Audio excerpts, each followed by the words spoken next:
Bonjour à toutes et à tous. Ce cours comporte deux parties. Dans la première partie, on parlera de la théorie des anneaux qu'on va développer. Les sous-anneaux, les idiots, les anneaux quotients, les homomorphismes d'anneaux et aussi la localisation. Et dans la deuxième partie, on va s'intéresser aux anneaux des polynômes. Commençons par la première définition. On appelle anneau tout ensemble non vide A muni de deux lois de composition interne.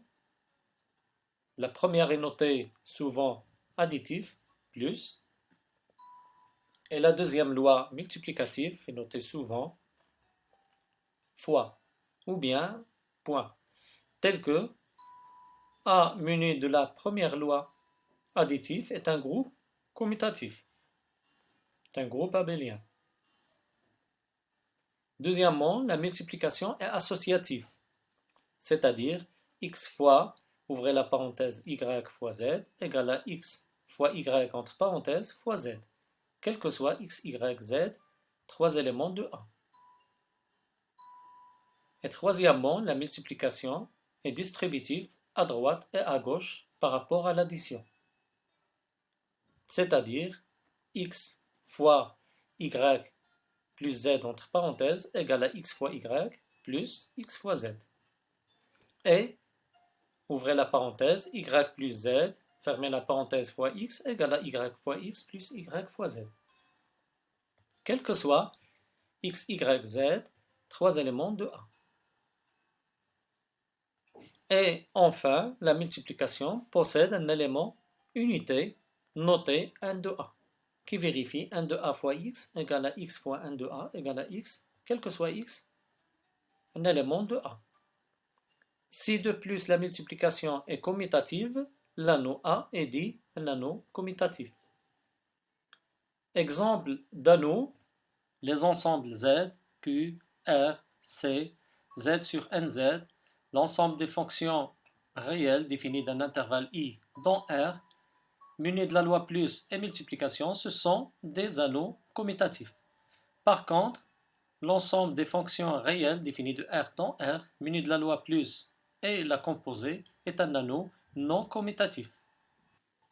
Dans la proposition 3.1.1, on donne les règles de calcul dans un anneau. Soit A, un anneau muni des deux lois plus et multiplication, et x, y, deux éléments de A, et n, un entier naturel. On a x fois 0 de A égale à 0 de A. Dans la deuxième règle, x fois moins y égale à moins x fois y égale à moins x, y. La troisième règle, donc c'est x fois, ouvrez la parenthèse, ny, c'est nx entre parenthèses fois y, c'est n fois, ouvrez la parenthèse, x fois y. Et la dernière règle de calcul est moins x fois moins y égale à x fois y. En effet, on a pour tout x de A, x fois 0a égale à x fois 0a plus 0a, puisque 0a c'est l'élément neutre pour la première loi, plus, qui est égal à x fois 0a plus x fois 0a. De même, 0a fois x, c'est 0a plus 0a fois x, qui est égal à 0a fois x plus 0a fois x. Et puisque A muni de la première loi est un groupe abélien, alors x fois 0a, c'est l'élément neutre de A muni de la loi plus, donc c'est 0a, et 0a fois x, c'est l'élément neutre, c'est 0a. Pour la deuxième règle, puisque x fois 0a égale à 0a fois x égale à 0a, donc on peut remplacer 0a par y plus moins y, quel que soit y de a. Donc x fois y plus moins y, puisque la loi multiplication est distributive par rapport à la loi additive, donc c'est x fois y plus x fois moins y, et bien sûr égal à 0a. De même, à droite, donc y plus moins y fois x, c'est y fois x plus moins y fois x, égale à 0,1. Donc ainsi, x fois moins y est le symétrique de xy, c'est-à-dire x fois moins y, c'est moins xy. Et moins y fois x est le symétrique de yx, donc c'est moins yx. Pour la règle 3, il suffit de procéder par récurrence sur n. Sachant que n fois y, avec n un entier naturel, donc c'est y plus y plus y, n fois. Donc, x fois ny n'est autre que x fois y plus y n fois. Donc c'est x fois y plus x fois y plus x fois y n fois.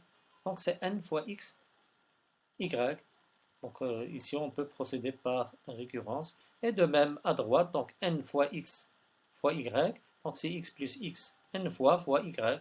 Donc c'est xy plus xy égale à n fois xy. Pour la dernière règle, il suffit d'appliquer la deuxième règle. Donc moins x fois moins y, donc c'est moins x fois y, d'après 2. X fois moins y, c'est moins xy, donc il suffit de l'appliquer ici, donc c'est moins x fois y. Et le symétrique de x, c'est x, donc c'est xy. Dans cet exercice, soit A un anneau et A et B deux éléments de A, tels que AB égale à BA, c'est-à-dire A et B commutent. Montrez que pour tout n appartenant à n, A plus B à la puissance n égale la somme des ckn A à la puissance k, B à la puissance n moins k.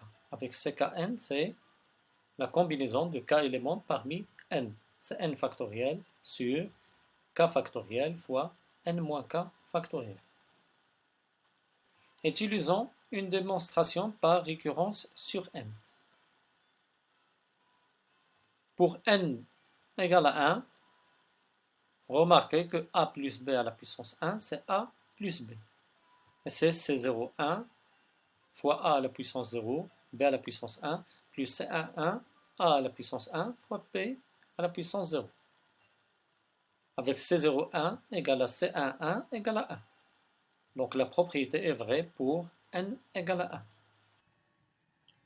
Supposons maintenant que a plus b à la puissance n égale la somme de ckn a à la puissance k, b à la puissance n moins k, avec k varie de 0 jusqu'à n. Et montrons que a plus b à la puissance n plus 1 égale la somme de ck n plus 1 à la puissance k, b à la puissance n plus 1 moins k, avec k varie de 0 jusqu'à maintenant n plus 1. On a a plus b à la puissance n plus 1 égale à a plus b fois a plus b à la puissance n. Et par récurrence, a plus b à la puissance n, c'est la somme de ckn a à la puissance k, b à la puissance n moins k, avec k varie de 0 jusqu'à n. Comme la multiplication est distributive par rapport à la somme dans l'anneau A, alors cette somme égale c'est a fois la somme de ckn a à la puissance k, b à la puissance n moins k, plus b fois la somme de ckn a à la puissance k, b à la puissance n moins k.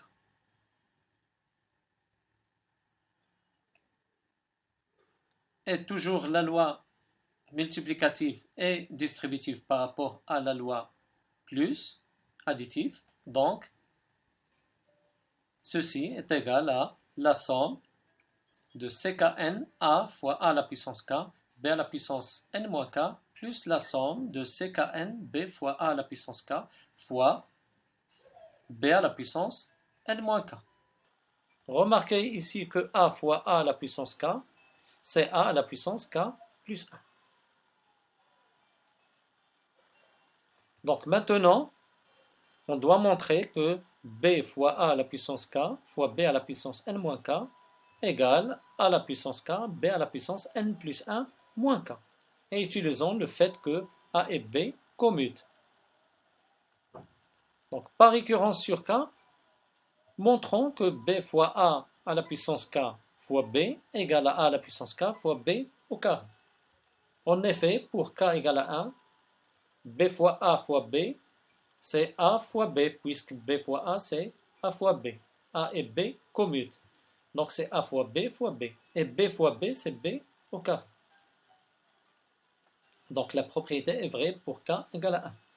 Supposons maintenant que b fois a à la puissance k fois b égale à la puissance k fois b au carré et montrons que b fois a à la puissance k plus 1b égale à la puissance k plus 1 fois b au carré. Il suffit de voir que b fois a à la puissance k plus 1, c'est b fois a à la puissance k fois a. Et fois b, donc puisque d'après la récurrence, on a supposé que b fois a à la puissance k fois b, c'est a à la puissance k b au carré. Donc on va le remplacer ici, donc fois a. B au carré, c'est b fois b. Donc c'est égal à a à la puissance k fois b fois a. Puisque b fois a, c'est ab, donc on peut écrire donc égal à a à la puissance k fois b fois ab. Et de même, b fois a, c'est a fois b, donc je vais la remplacer ici. Donc c'est a à la puissance k fois ab fois b. Et a à la puissance k fois a, c'est a à la puissance k plus 1, et b fois b, c'est b au carré. Alors, b fois a à la puissance k fois b à la puissance n moins k égale à b fois a à la puissance k fois b à la puissance n moins k moins 1 est égal à a à la puissance k fois b au carré, d'après la relation qu'on a montrée ici. Donc c'est a à la puissance k fois b au carré. Et c'est égal à a à la puissance k, b à la puissance n moins k plus 1.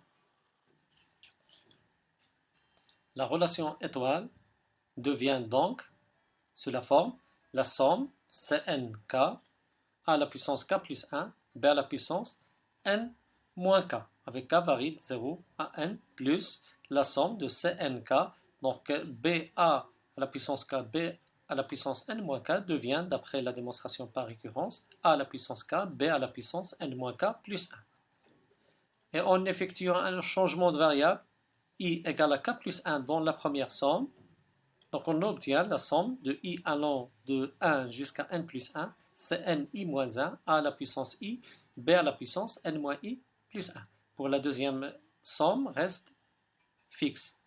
Donc, parce que pour k égale à 0, donc i égale à 1, et pour k égale à n, i égale à 1, n plus 1. Et en changeant les indices i et k par j, donc on va avoir les deux sommes, la somme de j allant de 1 jusqu'à n plus 1, c'est nj moins 1 a à la puissance j, b à la puissance n moins j plus 1, plus la somme de cnj a à la puissance j, b à la puissance n moins j plus 1, avec j varie de 0 jusqu'à n.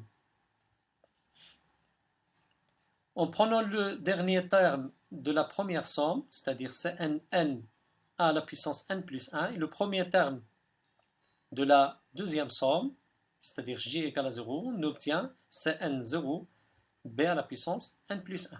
Donc on peut factoriser par a à la puissance j, b à la puissance n moins j plus 1. C'est-à-dire la somme de Cnj moins 1 plus Cnj, entre parenthèses, fois a à la puissance j, b à la puissance n moins j plus 1, avec j varie de 1 jusqu'à n. Maintenant, en utilisant la relation de Pascal, Cnj-1 plus Cnj, donc égal à Cn plus 1, j. Et Cnn, bien sûr, est égal à Cn plus 1, n plus 1 égale à 1. Et Cn0 égale à 1 égale à Cn plus 1, 0.